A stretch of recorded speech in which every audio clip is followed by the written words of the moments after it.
ફરી એકવાર કચ્છની ધરા ધણધણી અને ફરી એકવાર લોકોના જીવ તાળવે ચોંટ્યા. જોકે આ ભૂકંપની તીવ્રતા એટલી નહોતી, એ રાહતની વાત હતી. 4.6ની તીવ્રતાનો ભૂકંપ નોંધાયો, પણ એ પછી જે થયું એ ચોંકાવનારું હતું અને ચિંતાજનક, કારણ કે 4.6ની આ તીવ્રતા પછી 18 આફ્ટર શોક આવ્યા અને મોટા ભાગના આફ્ટર શોક રિક્ટર સ્કેલ પર 1 નોંધાયા છે. સિસ્મોલોજીના ઇન્ચાર્જ ડિરેક્ટર સંતોષ કુમારે નિવેદન આપતા કહ્યું છે કે સિસ્મોલોજીમાં કચ્છ એ ઝોન 5માં આવે છે.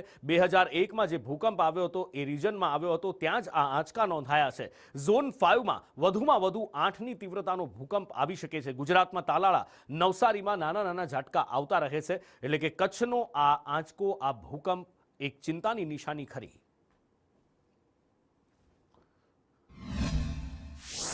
जो 4.6 मैग्नीट्यूड का अर्थक्वेक आया था, उसके बाद अभी तक हमारे पास 18 आफ्टर शॉक रिकॉर्ड हो चुके हैं और ये 18 आफ्टर शॉक्स हैं, उसमें से जो मैक्सिमम आफ्टर शॉक का जो मैग्नीट्यूड रहा है वो 3.0 रहा है, जो लगभग 11:15 बजे आया था. उसके बाद से अब तक और कोई दूसरा अर्थक्वेक हमारे पास रिकॉर्ड नहीं हुआ.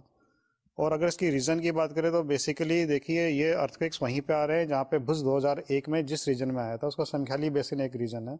उस रीजन में छोटे बड़े लगभग 5 से 6 फॉल्ट्स हैं और उन फॉल्ट के अलॉन्ग सिस्मिसिटी लगभग 20 साल से आ रही है. और ये जो आज का अर्थक्वेक था, ये भी उसी